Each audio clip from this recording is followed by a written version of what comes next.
दोस्तों हाल ही में एक फिल्म रिलीज हुई है द केरला स्टोरी, जो कि काफ़ी चर्चा में है। उसमें दिखाया गया है कि कैसे हिंदू धर्म और दूसरे धर्म की लड़कियों को भड़काकर उनके धर्म पर सवाल खड़ा करके उनके धर्म को नीचा दिखाकर कैसे उनका कन्वर्जन किया जाता है। इसके बाद में उनका आतंकवादी संगठनों में उन्हें भर्ती किया जाता है। सो आज हम इस फिल्म की कहानी के बारे में बात नहीं करेंगे, डाटा के बारे में बात नहीं करेंगे, कितनी लड़कियां थी वगैरह वगैरह के बारे में। हम बात करेंगे कि धर्म पर, हिंदू धर्म पर कौन से सवाल उठाए गए थे और किन सवालों को वो लड़कियां काउंटर नहीं कर पाई थी, किन सवालों के आधार पर उनका कन्वर्जन किया गया था।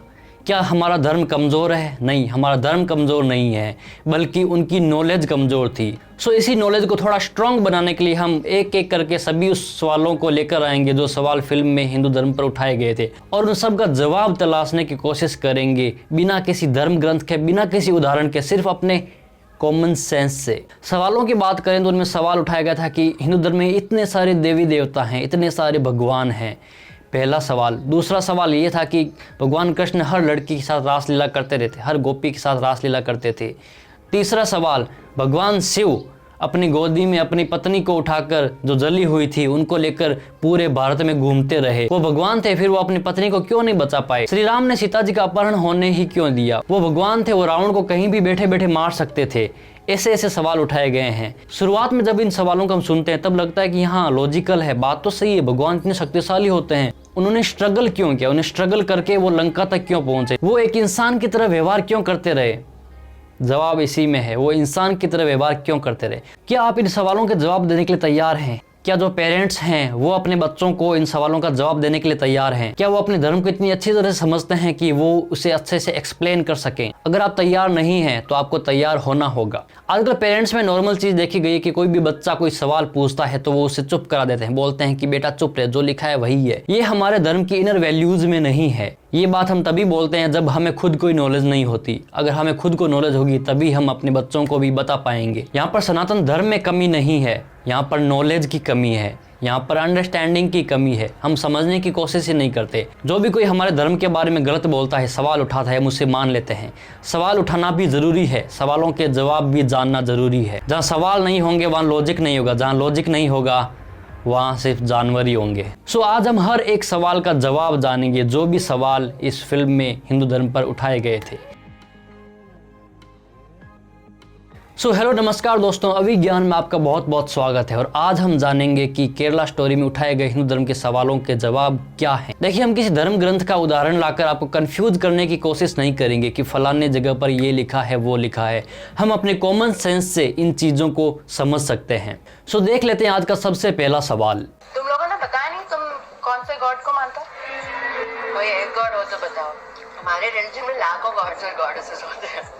सबसे पहला सवाल आता है कि हिंदू धर्म में इतने सारे देवी देवता क्यों हैं? अगर आपसे कोई सवाल पूछ ले तो आपका क्या जवाब होगा, आप कमेंट में जरूर लिखिएगा। कोई कहता है मैं शिव को पूछता हूँ, कोई कहता है मैं विष्णु को पूछता हूँ, कोई कहता राम को, कोई कहता कृष्ण को, कोई आदि शक्ति को, सब अलग अलग देवताओं को पूछते हैं। और कोई दूसरा आकर भी यही बोलेगा कि तुम्हारे इतने सारे भगवान हैं, किस किस को माने, किसको सुप्रीम माने। क्या आपके पास जवाब है इसका?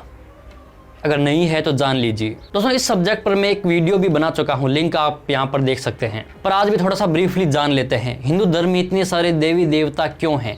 दोस्तों हिंदू धर्म एक डिसेंट्रलाइज रिलीजन है। यहाँ पर आपको अलग अलग तरह के देवी देवता मिल जाएंगे, अलग अलग तरह के संप्रदाय मिल जाएंगे। और अगर हम इतने सारे देवी देवताओं को अच्छे से समझने की कोशिश करें तो हम देख सकते हैं कि हर एक देवी देवता हमारे आसपास की प्राकृतिक शक्तियों से ही आया है।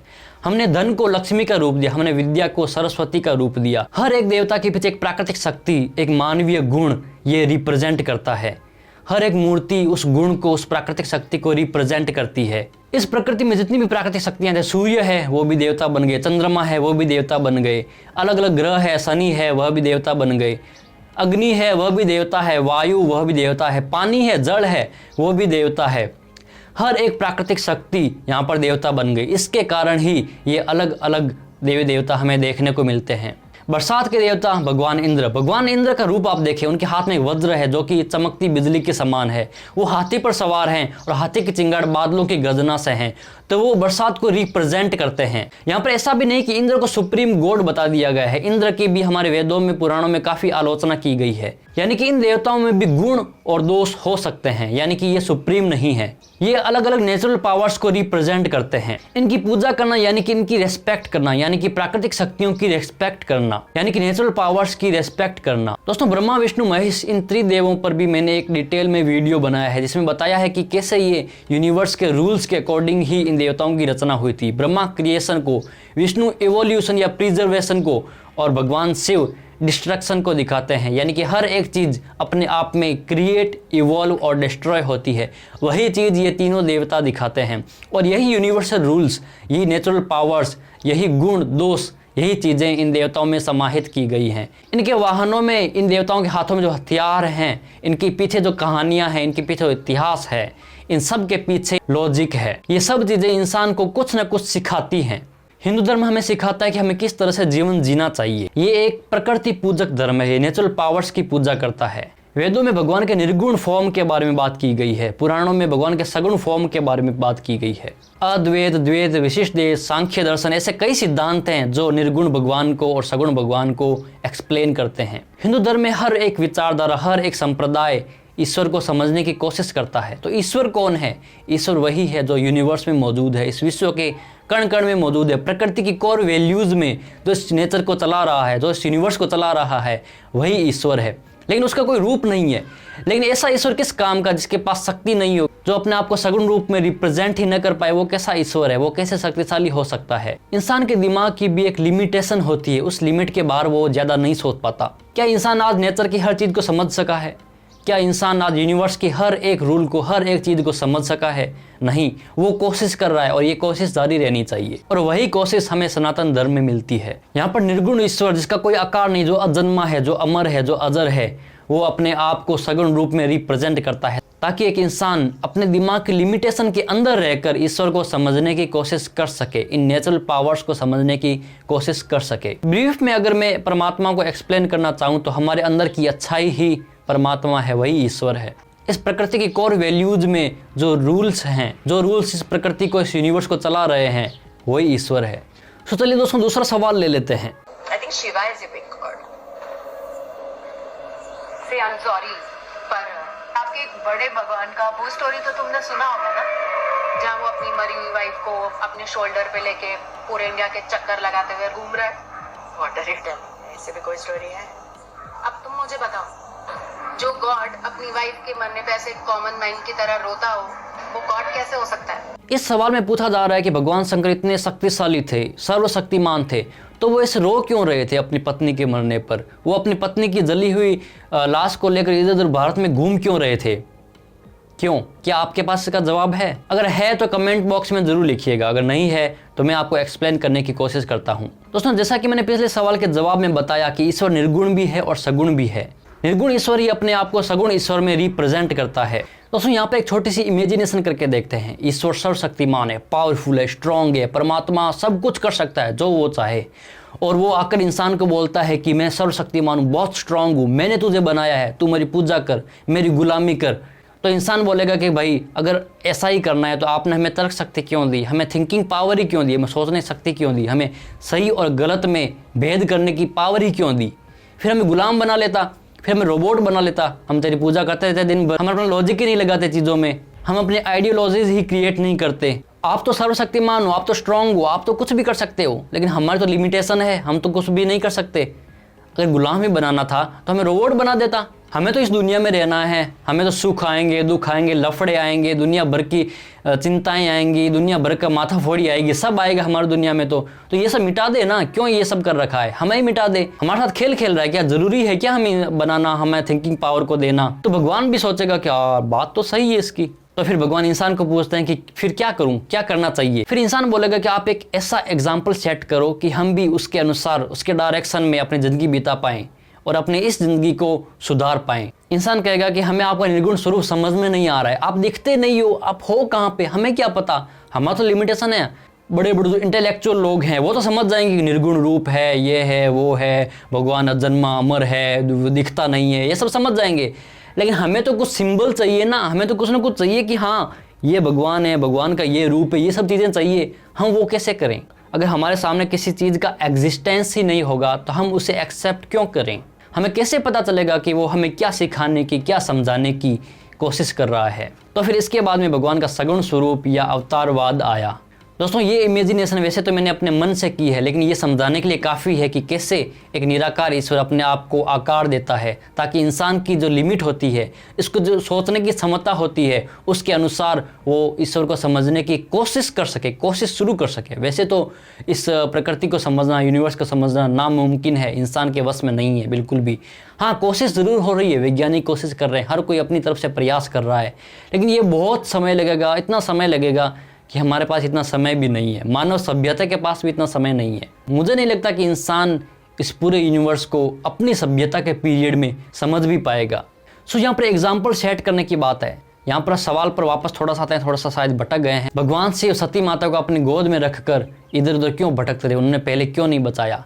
सो ये उदाहरण था, ये एग्जाम्पल था दाम्पत्य जीवन के प्रेम का। वो अपनी अर्धांगिनी से कितना प्रेम करते थे, ये उनकी इस लीला में दिखाता है। अगर वो कैलाश पर्वत पर बैठे बैठे माता सती को बचा लेते तो क्या एग्जाम्पल सेट हो पाता। इंसान बोलता कि हमारे पास तो पावर ही नहीं है, हम ऐसा कैसे करेंगे, अगर हम भी ऐसी सिचुएशन में फंस जाए तो हम ऐसा कैसे करेंगे। आप तो पावर से कुछ भी कर लोगे, आप तो बचा लोगे, आप वहाँ पहाड़ों में बैठे बैठे ही ये चीज़ें सॉल्व कर लोगे, लेकिन हम कैसे करेंगे, हमारे तो हाथ पैर है, हमें हाथ पैर चलाने पड़ेंगे, हमारे पास तो शक्तिमान जैसी पावर्स नहीं है कि आंखों से रोशनी निकाली और सामने वाले को ख़त्म कर दिया या दूसरी चीज़ें कर ली। सो वो जो निराकार और निर्गुण ईश्वर है, वो अपने आप को सगुण रूप में रिप्रेजेंट करता है और एग्जाम्पल सेट करता है कि कैसे हमें अपनी ज़िंदगी जीनी चाहिए। मैं ये नहीं कहता कि किसी के साथ ऐसा हो या ऐसी सिचुएशन हो, लेकिन यहाँ पर हम अलग अलग इसकी मीनिंग निकाल सकते हैं, अपने सीख जिस तरह से सीख ले सकते हैं। इस स्टोरी से, इस कहानी से, भगवान शंकर की इस कहानी से हम अपने लिए शिक्षा निकाल सकते हैं। यहाँ पर शिव और शंकर में भी फर्क है। शिव जो निराकार है, शंकर जो आकार में है, जो सगुण रूप में है। शिव को भी सिंबल चाहिए, शिव का भी प्रतीक शिवलिंग है और शंकर भगवान का प्रतीक खुद शंकर भगवान है।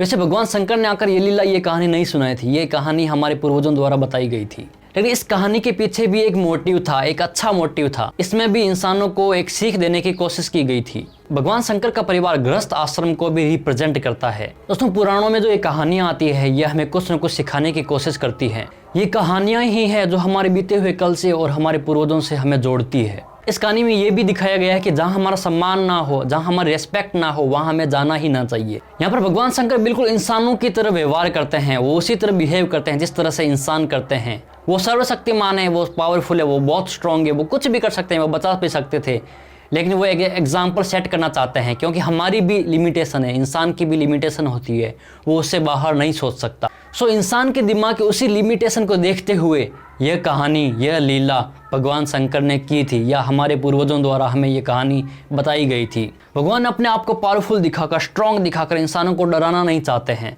वो उन्हें अपना गुलाम नहीं बनाना चाहते हैं, वो भेड़चाल में उन्हें नहीं रखना चाहते हैं। वो चाहते हैं कि आप भी कुछ सीखिए, समझिए। पुराणों में जितनी भी ये कहानियाँ आती है, भगवान विष्णु की, भगवान ब्रह्मा की, या किसी भी देवता की, या किसी भी राजा की, ये सब कुछ न कुछ सिखाने की कोशिश करती है, क्योंकि इंसान इतना पावरफुल नहीं है कि वो इस यूनिवर्स को समझ सके। यहाँ पर इसका जवाब यही है कि इंसान की लिमिटेशन, उसके दिमाग की लिमिटेशन के अनुसार ही ये कहानियाँ बनाई गई थी, या भगवान के सगुण रूप ने इन्हें इस तरह से क्रिएट किया था, या उन्होंने इस तरह से लीला की थी, ताकि हम भी अपने इस छोटे से दिमाग से अच्छे से समझ सकें। सो अब आते हैं तीसरे सवाल पर। नॉर्थ इंडिया में राम और कृष्णा बिग गॉड्स होते थे, known to be great. Ram ji का स्टोरी तो तुम्हें पता होगा, सबको पता है कि कैसे उनकी वाइफ को रावण लेके चला गया था। तो अब तुम मुझे बताओ, वो गॉड है तो वो अपनी वाइफ को अकेला बचा के नहीं ला सकता?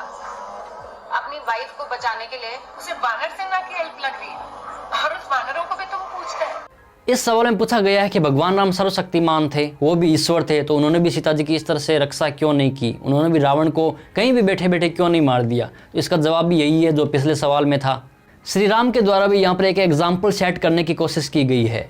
अगर इंसान भी कभी ऐसी सिचुएशन में फंसता है, उसके जीवन में भी कोई संकट आता है, तो कैसे वो उसे मैनेज करेगा, कैसे वो उसे हैंडल करेगा, कैसे वो दूसरों की सहायता लेकर, उनकी सहायता करके उस संकट से छुटकारा पाएगा।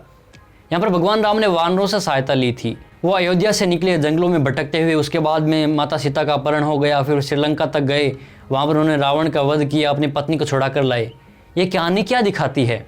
ये दिखाती है कि अपने जीवन में आने वाले संकटों को कैसे हम मैनेज कर सकते हैं। ये दिखाती है कैसे हम अपने एंगर पर कंट्रोल करके, अपने आप को संयमित बना के, अपने जीवन को कंट्रोल करके जीवन जी सकते हैं। कैसे हम प्रॉब्लम्स को हैंडल कर सकते हैं।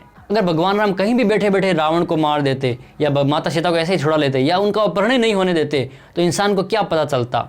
इंसान के पास तो कोई शक्तियाँ नहीं है, वो तो पावरफुल नहीं है, उसकी तो लिमिटेशन है, उसे तो अपने हाथों पैरों से काम करना पड़ेगा। तो ये एक एग्जाम्पल था जो उन्होंने सेट किया था। भगवान श्री राम का जीवन भी देखें तो पूरा कष्टों से भरा हुआ था। वो हमें सिखाते हैं कि किस तरह हमें सिचुएशन के अनुसार उसके साथ डील करनी चाहिए, कैसे हमें अपनी लाइफ को मैनेज करना चाहिए, क्योंकि ये सुख और दुख तो इस जीवन में आएंगे ही, इनको कोई नहीं रोक सकता। हम एक सिमुलेशन में जी रहे हैं, यहाँ पर हमें हर तरह की चीज को फेस करना होगा, लेकिन हम एक सिस्टमेटिक वे में कैसे उसे फेस करें, यही भगवान श्री राम ने अपने जीवन में दिखाया है। सनातन धर्म में मौजूद हर एक कहानी हमें कुछ न कुछ सिखाती है। हम श्री राम की पूजा नहीं करते, हम उनके नाम की, उनके गुणों की पूजा करते हैं। We don't worship Shri Ram, we worship the values and qualities of Shri Ram. त्याग, सेक्रीफाइस ही उनकी जिंदगी की पूरी कहानी है। सेक्रीफाइस ही उनके जीवन का पूरा सार है। इस जीवन में हमें काफ़ी चीज़ें सेक्रीफाई करनी पड़ती हैं। श्री राम का पूरा जीवन उठाकर आप देख लीजिए, उसमें सेक्रीफाइस ही उन्होंने किया है। उन्होंने कभी भी कुछ भी नहीं लिया, सिर्फ दिया ही दिया है। बाली को मारने के बाद वो किष्किंधा के राजा बन सकते थे, लेकिन नहीं, जीता किष्किंधा को उन्होंने, लेकिन उन्होंने राज्य दिया सुग्रीव को। श्रीलंका पर वो राज्य कर सकते थे, अयोध्या में मिला सकते थे, लेकिन नहीं, उन्होंने राज्य दिया विभीषण को। ये तो देने की प्रवृत्ति है, हर मनुष्य में होनी चाहिए, यही श्री राम सिखाते हैं। हर एक मूर्ति, हर एक कहानी सिंबॉलिक है, क्योंकि ऐसे ही आप अगर किसी को ज्ञान दोगे तो उसको समझ में नहीं आएगा। अगर कहानियों के माध्यम से अगर आप किसी को समझाने की कोशिश करोगे तो उसे समझ में अच्छे से आएगा। बच्चों को भी हम कहानियाँ क्यों सुनाते हैं, हम डायरेक्ट क्यों नहीं बोलते भाई चोरी नहीं करनी चाहिए, लेकिन हम एक एग्जाम्पल देते हैं कि भाई ये इसके साथ ऐसा हुआ था, ये व्यक्ति था, उसने चोरी की तो उसके साथ ऐसा हुआ। इस तरह से हम कहानियों के माध्यम से बच्चे में डर पैदा करते हैं ताकि वो चोरी नहीं करे, गलत काम नहीं करे। तो यही कहानियाँ इसी तरह हमें भी सिखाने की कोशिश करते हैं, क्योंकि हम कितने भी बड़े हो जाएं इस यूनिवर्स को, इस लाइफ को अच्छे से नहीं समझ पाते। तो यही समझाने की कोशिश हमारे पूर्वजों ने इन कहानियों के मीडियम से की है। इन कहानियों से हम अलग अलग तरह की सीख निकाल सकते हैं। कैसे राम की तरह एक अच्छा बड़ा भाई बने, कैसे भरत की तरह एक छोटा भाई बने, कैसे पत्नी की तरह सीता बने, कैसे मित्र की तरह सुग्रीव बने, कैसे भक्त की तरह हनुमान बने, कैसे दुश्मन की रेस्पेक्ट करने वाला भी राम बने। इंसान के आसपास तो ये चीज़ें होती है, वो तो एक परिवार में रहता है, तो उसके परिवार की सीख के लिए, वो परिवार में कैसे जीवन जिए, उसे सीख के लिए रामायण की रचना की गई थी। ईश्वर हर जगह अपनी ताकत दिखाकर इंसान को डराने की कोशिश नहीं करता है, उसे अपना गुलाम बनाने की कोशिश नहीं करता है, बल्कि उससे सीखने, समझने और सोचने की क्षमता देता है, उसे ऐसा करने का अवसर देता है। दोस्तों, हम कई बार सुनते हैं कि राम से ज़्यादा राम के नाम की महिमा है। तो इससे हम क्या सीख सकते हैं? इससे हम सीख सकते हैं कि राम का नाम, यानी कि राम के नाम में ही अच्छाई है। यहाँ पर श्री राम के एक मनुष्य रूप को इग्नोर करके उनके जो अंदर गुण हैं, उनके अंदर जो मर्यादा पुरुषोत्तम का तत्व है, उससे हम सीख सकते हैं। हमारे घरों में पेरेंट्स अक्सर कहते हैं कि हमारा बेटा सचिन की तरह बनेगा, हमारा बेटा अब्दुल कलाम की तरह बनेगा। क्या वो बिल्कुल सचिन ही बनेगा या अब्दुल कलाम ही बनेगा? नहीं, वो उनके नाम के अनुसार, उनके जो गुण है, उनकी जो स्किल है, उसके अनुसार बनने की कोशिश करेगा। वही राम नाम की महिमा है। राम एक मनुष्य का रूप है, वो ईश्वर की अच्छाई का अवतार है। वहाँ पर राम के मनुष्य पने को हटाकर राम नाम की महिमा बताई गई है, यानी कि राम के गुणों को पूजा गया है, राम के गुणों की रेस्पेक्ट की गई है। अब आते हैं चौथे सवाल पर। तुम्हारे एक भगवान तो हर लड़की के साथ रासलीला करते रहते थे। ऐसा कैसा कैरेक्टर है गॉड का जिसको हर लड़की से प्यार हो जाता है? और वो खुद डर के अपना जन्मस्थान छोड़ के कहीं और चले गए थे। गॉड को कभी डर लगता है क्या? इसमें पूछा गया है कि भगवान कृष्ण इतनी सारी गोपियों के साथ, इतनी सारी लड़कियों के साथ रासलीला करते थे, तो क्या आपने कभी भी भगवत गीता या दूसरे ग्रंथों में फिजिकल रिलेशन नाम के शब्द का यूज देखा है? नहीं, ये आपको कहीं भी नहीं मिलेगा। रासलीला ईश्वर और भक्त के बीच के प्रेम को रिप्रेजेंट करती है। दोस्तों, रासलीला की कहानी हमें सांख्य दर्शन के बारे में बताती है। इसमें एक कहानी आती है कि जब भगवान श्री कृष्ण गोपियों के साथ रासलीला कर रहे थे, तब भगवान शिव भी वहाँ पर आए। वो भी, उनकी भी इच्छा थी वो भी रासलीला में भाग लें। तब वहाँ पर जो पहरेदार गोपियाँ खड़ी थी, उन्होंने कहा कि आप अंदर नहीं जा सकते, किसी पुरुष को अंदर जाने की अनुमति नहीं है, क्योंकि इस रासलीला में पुरुष तो सिर्फ एक श्री कृष्ण ही है। तब भगवान शंकर भी गोपी बनकर रासलीला में भाग लेने के लिए गए थे। तो इसके पीछे क्या लॉजिक है? ये कहानी सांख्य दर्शन का सिंबल है, ये एक सिंबॉलिक रूप है। ये कहानी सांख्य दर्शन की एक सिंबॉलिक फॉर्म है। इस कहानी के माध्यम से हमारे पूर्वज पुरुष और प्रकृति के सिद्धांत को समझाने की कोशिश कर रहे थे। पुरुष का मतलब परमात्मा है, ना कि किसी स्त्रीलिंग या पुल्लिंग के संदर्भ में यह नहीं है। इसमें यह दिखाया गया है कि परमात्मा है इस पूरे यूनिवर्स का सेंटर है। परमात्मा यानी कि इस नेचर का, इस यूनिवर्स का परम तत्व, एक्सट्रीम जो एलिमेंट है वही परमात्मा है और उसी के चारों तरफ ये पूरी प्रकृति चक्कर लगाती है। तो पुरुष और प्रकृति का जो संयोग है उसी को इस रासलीला में दिखाया गया है। जिस तरह भगवान श्री कृष्ण बीच में खड़े मुरली बजाते थे और चारों तरफ गोपियां नाचती रहती थी, यह दिखाता है कि किस तरह एक सुप्रीम एलिमेंट जो कि ईश्वर है उसके चारों तरफ ये प्रकृति कैसे घूमती है, कैसे ये प्रकृति उस ईश्वर की मुरली की तान पर नाचती है। यानी कि वो मुरली की तान, उस मुरली का संगीत, उस बांसुरी का संगीत यूनिवर्स के रूल्स हैं जो कि इन सारी गोपियों को यानी कि इस प्रकृति को अपने में बांध कर रखते हैं। जिस तरह सनातन धर्म में प्राकृतिक शक्तियों को सिंबॉलिक बनाया गया है, उसी तरह हर एक फिलोसॉफी को इसी तरह कहानियों के माध्यम से सिंबॉलिक बनाया गया है। यानी कि कहानियों के माध्यम से उन्हें समझाने की कोशिश की गई है।